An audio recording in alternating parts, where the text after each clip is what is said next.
My name is Dr. Jacob Delacroix, and I killed the sea I loved. I murdered the waters that gave me life, poisoned the community that raised me, and destroyed the ecosystem I swore to protect. They call me a marine biologist, but I'm nothing more than a well-educated executioner who signed death warrants with falsified data and sealed them with silence bought by corporate greed. The irony isn't lost on me that I'm writing this from my office overlooking what used to be Bayside Harbor, watching the last fishing boat limp back to shore with nets that came up empty again. The water below is the color of rust now, streaked with chemical rainbows that shimmer like oil slicks in the dying light. Beautiful, in its own apocalyptic way. Beautiful and dead. I grew up in these waters. My grandfather taught me to fish in these very channels, his weathered hands guiding mine as we cast lines into crystal-clear depths teeming with life. The sea provides, Marcus, he used to say, but only if we respect her. He died believing I would be the one to protect what he cherished most. He died before he could see what I would become. 25 years ago, I returned to Bayside Harbor with a PhD in marine biology and dreams of becoming the guardian of these waters. The town was struggling even then. The fishing industry was declining. Young people were leaving for opportunities in the cities, and the local economy was hanging by a thread. When Meridian Chemical announced they were considering our harbor for a new manufacturing facility, it felt like salvation. The company promised jobs, good jobs that would keep families together and breathe life back into our dying community. They promised to be good neighbors, to operate with the highest environmental standards, to work hand in hand with local scientists to ensure the health of our ecosystem. They promised everything we needed to hear, and I believed them. God help me, I wanted to believe them. The initial environmental impact studies were my responsibility. I spent months collecting water samples, analyzing marine life populations, documenting the pristine condition of our coastal ecosystem. My reports would determine whether Meridian Chemical received permits to build their facility. The future of Bayside Harbor rested in my hands, and I felt the weight of that responsibility like a stone in my chest. The first samples came back clean.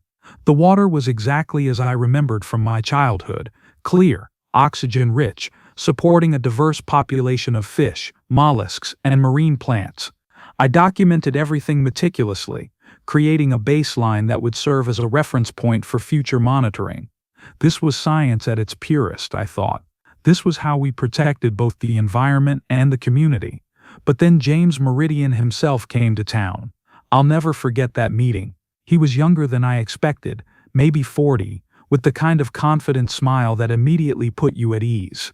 He wore khakis and a polo shirt instead of a suit, as if to say he was just a regular guy who happened to run a multi-billion-dollar corporation.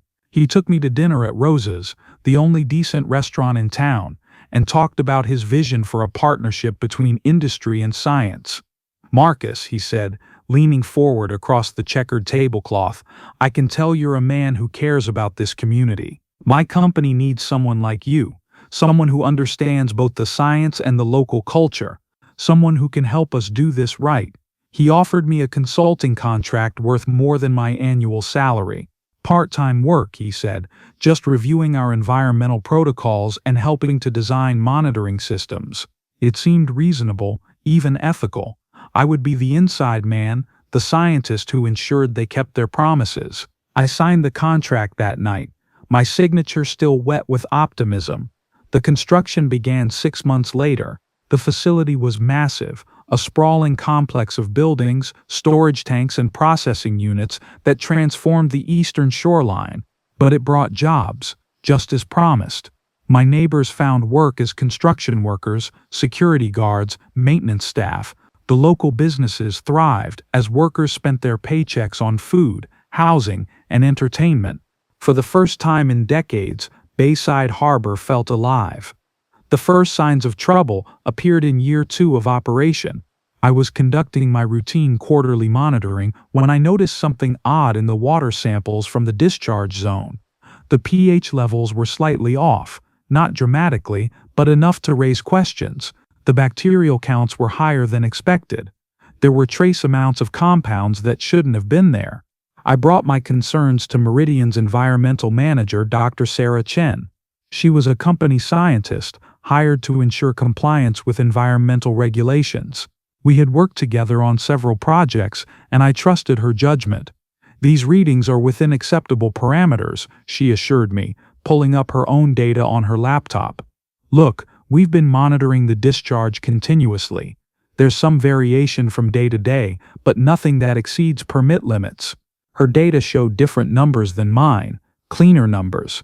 When I questioned the discrepancy, she suggested that my sampling methodology might be flawed. Perhaps I was collecting samples too close to the discharge point or at the wrong time of day. She offered to review my protocols and help me refine my approach. I wanted to believe her. The alternative was too terrible to consider, so I adjusted my sampling methods.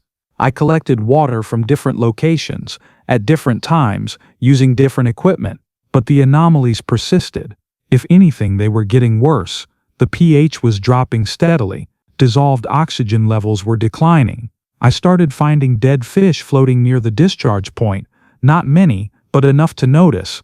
That's when James Meridian invited me to his office. The corporate headquarters was a gleaming glass tower that seemed to rise from the water itself. James's office occupied the entire top floor, with floor-to-ceiling windows offering a panoramic view of the harbor. He greeted me with the same warm smile I remembered from our first meeting. "Marcus, I hear you've been having some concerns about our environmental monitoring," he said, gesturing for me to sit in one of the leather chairs facing his desk. "I wanted to discuss this with you directly." He pulled out a thick folder filled with charts and graphs. "This is our comprehensive environmental data from the past 2 years. As you can see, we're not just meeting regulatory standards, we're exceeding them. Our discharge is actually cleaner than the ambient water quality in some areas." The numbers were impressive, too impressive. They showed an ecosystem that was thriving, with improved water quality and increased biodiversity since the facility began operation. It was exactly the opposite of what I was finding in my samples. "I don't understand," I said, studying the charts. "My data shows something very different." James leaned back in his chair, his expression growing serious. "Marcus, can I speak frankly with you? We've been monitoring your work, and we're concerned about the accuracy of your methodology. Some of your sampling techniques are unconventional. Your equipment may need calibration. There are variables you might not be accounting for." He slid another folder across the desk. "This is an offer for you to join our environmental team full-time. We need someone with your local knowledge and passion for the community. The position comes with a substantial salary increase, full benefits, and the resources to conduct the kind of comprehensive research you've always wanted to do." The offer was staggering, 3 times my current salary, plus stock options and a research budget that would dwarf anything I'd ever had access to. It was the opportunity of a lifetime for a scientist from a small coastal town. But there was something else in the folder, a document labeled Confidential Settlement Agreement. It was a legal contract that would require me to cease my independent monitoring activities and turn over all my existing environmental data to the company. In exchange, I would receive a lump sum payment of $500,000 and the promise of continued employment. "I don't want to pressure you," James said, "but I need an answer soon. The board is concerned about conflicting scientific reports in the community. It's creating uncertainty for our investors and our employees. We need to present a unified front." I stared at the contract, my hands trembling slightly. $500,000 would secure my future, pay off my mortgage, and fund my daughter's college education. It would also silence the only independent voice monitoring the environmental impact of Meridian's operations. "What happens if I don't sign?" I asked. James's smile never wavered, but something cold flickered in his eyes. "Well, that would be unfortunate. The company would have to question the validity of your research, given the methodological concerns we've identified. We might need to share our findings with the university, the state environmental agency, and other relevant authorities. Your reputation as a scientist could be compromised." The threat was clear: sign the contract and become rich, or refuse and face professional destruction. But there was something else, something he didn't say explicitly, but that hung in the air between us like a toxic cloud. "The jobs," I said quietly. "The jobs," he confirmed. "If environmental concerns force us to shut down operations, 1,200 people lose their livelihoods. 1,200 families. The town dies, Marcus. You know that as well as I do." I thought about my neighbors, my friends, the people who had finally found hope after decades of economic decline. I thought about the children who could now afford to stay in school, the elderly who could afford their medications, the young couples who could afford to start families. I thought about the dead fish I had found floating in the harbor. I signed the contract. The next morning, I submitted my final independent monitoring report to the State Environmental Agency. I reported that water quality in Bayside Harbor remained within acceptable parameters, with no significant environmental impacts from industrial operations. I falsified the data, changing numbers, omitting anomalies, and painting a picture of an ecosystem in perfect health. It was the most evil thing I had ever done, and I told myself it was for the greater good. The money arrived in my account within a week. I deposited it quietly, saying nothing to my wife about the source. As far as she knew, I had received a research grant. The lies came easily now, flowing from my lips like the toxins I was allowing to flow into the water. My new position at Meridian was everything they had promised. I had access to state-of-the-art equipment, a team of skilled technicians, and a budget that seemed unlimited. My job was to design and implement environmental monitoring protocols that would satisfy regulatory requirements while supporting the company's operational needs. In other words, I was paid to create the illusion of environmental protection while the real poisoning continued. The system I designed was elegant in its deception. We monitored water quality at carefully selected locations that would show minimal impact. We collected samples at optimal times when discharge levels were lowest. We used testing methods that were technically accurate but designed to minimize the detection of problem compounds. Everything was legal, everything was scientifically defensible, and everything was a lie. But the water doesn't lie. The water remembers everything. Over the following months, I watched the harbor change. The crystal clear water of my childhood became cloudy, then murky, then the color of old blood. The fish populations that had thrived for centuries began to decline. First, the sensitive species disappeared, the delicate tropical fish that had made our reefs famous among divers. Then the commercial species started showing signs of stress. Their numbers dropped, their behavior changed, their flesh became discolored and bitter. The fishing boats that had once returned heavy with catch now came back with nets that were increasingly empty. The captains, men I had known since childhood, began talking about moving to other ports. The processing plants that had employed hundreds of workers started laying people off. The economic boom that Meridian had promised was turning into a different kind of bust, but the chemical plant was still running, still employing 1,200 people, still pumping its carefully monitored, technically compliant discharge into the dying harbor. I tried to rationalize what I was seeing. Industrial operations always had some environmental impact, I told myself. The ecosystem would adapt, the fish populations would recover, the water quality would improve once the facility optimized its processes.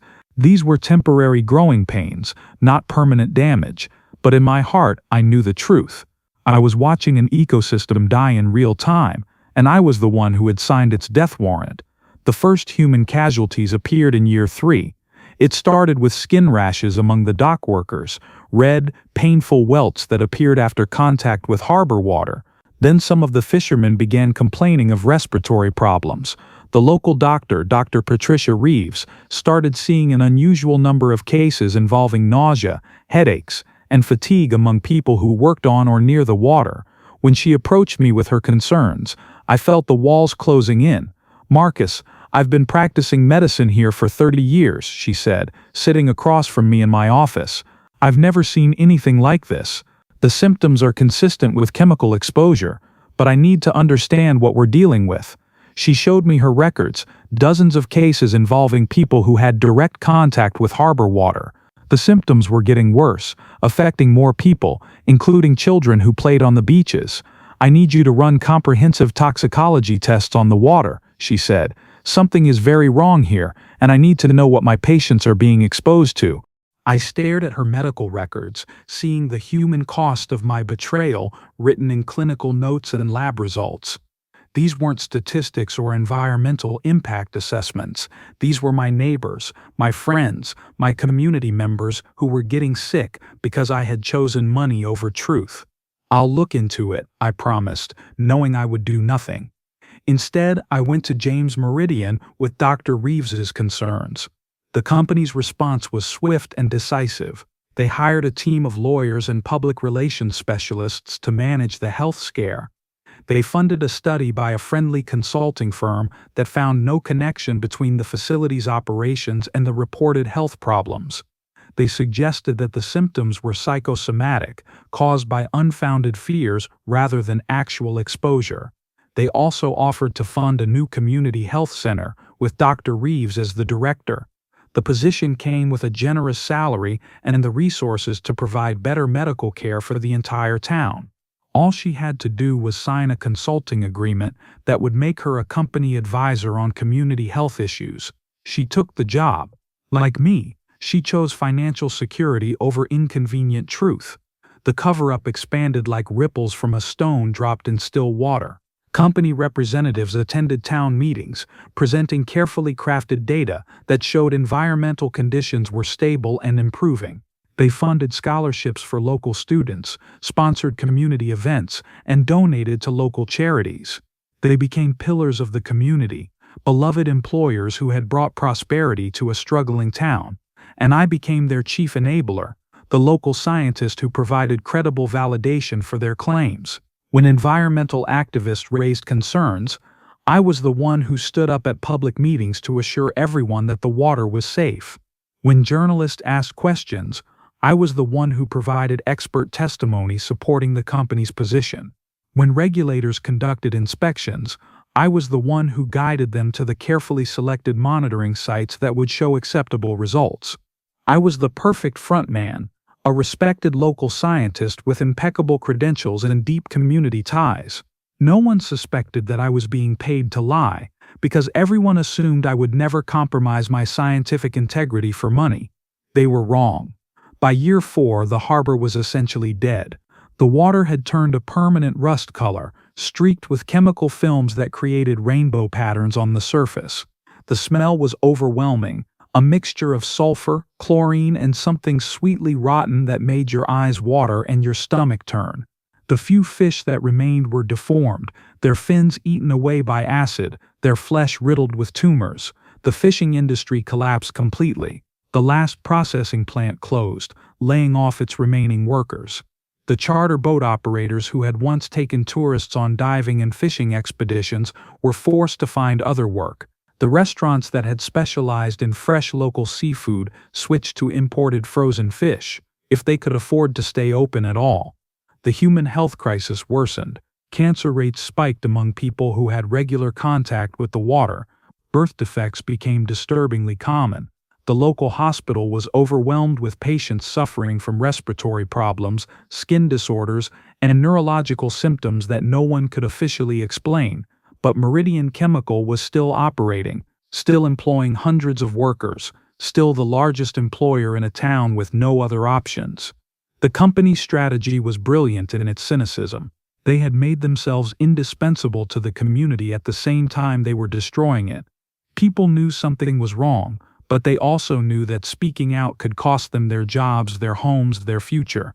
So they stayed silent, complicit in their own poisoning. And I was the architect of their silence. The moment that broke me came on a Tuesday morning in October. I was collecting water samples from the harbor, part of my routine monitoring for the company, when I saw something that made my blood run cold. There were children playing on the beach. A group of kids, maybe 8 or 9 years old, were building sandcastles and splashing in the shallows. They were laughing and shouting, completely unaware that they were playing in water that was slowly killing them. Their parents sat nearby, watching with the kind of fond attention that suggested this was a normal, healthy activity. One of the children was my granddaughter. Emma had come to visit for the week, and my daughter had brought her to the beach for an afternoon of play. She was 7 years old with bright eyes and an infectious laugh that could light up any room. She was building an elaborate castle in the sand, using harbor water to make the perfect consistency for her architectural masterpiece. I watched in horror as she cupped the toxic water in her small hands, letting it run through her fingers as she worked. Some of it splashed on her face.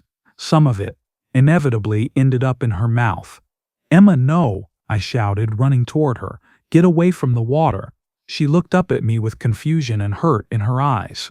"But Grandpa, I'm making a castle for you." I scooped her up in my arms, carrying her away from the water despite her protests. My daughter looked at me with concern, probably thinking I was overreacting to typical childhood play. "The water's not safe," I said, my voice shaking. "She shouldn't be playing in it." "But Marcus," my daughter said, "you always said the water was fine.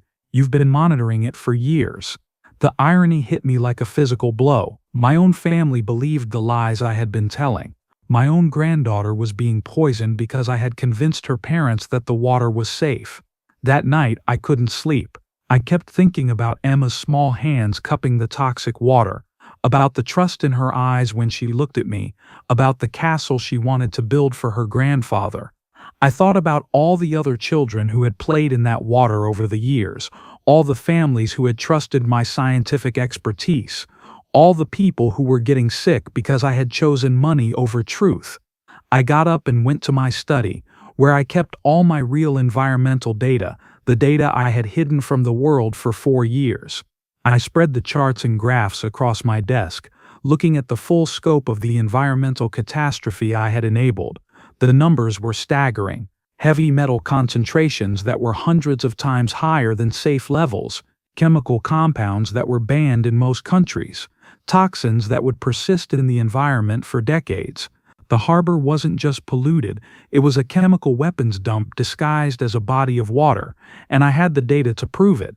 I had always kept meticulous records, documenting every sample, every anomaly, every sign of ecological collapse.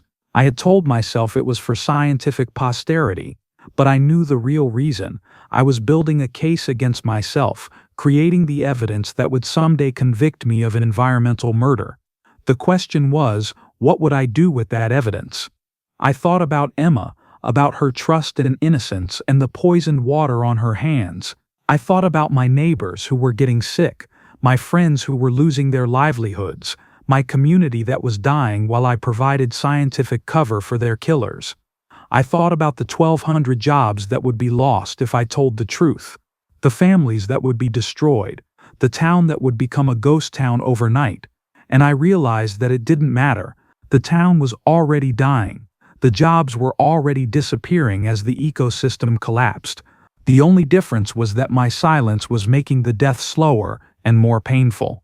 I had a choice to make. I could continue to be complicit in murder, or I could finally tell the truth and accept the consequences. I chose truth. The next morning, I called a press conference.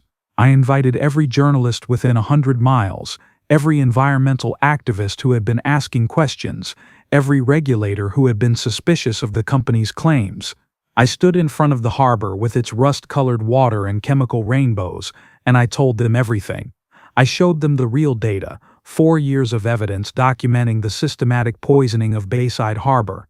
I explained how I had been paid to falsify reports, how the company had designed their monitoring system to hide the truth, how the entire regulatory process had been corrupted by corporate money and political pressure. I admitted my role in the cover-up. I confessed to falsifying data, lying to regulators, and betraying the trust of my community. I provided documentation of every payment I had received, every report I had falsified, every time I had chosen money over truth. I destroyed my career, my reputation, and my future in a single press conference. But for the first time in 4 years, I felt clean. The aftermath was swift and brutal.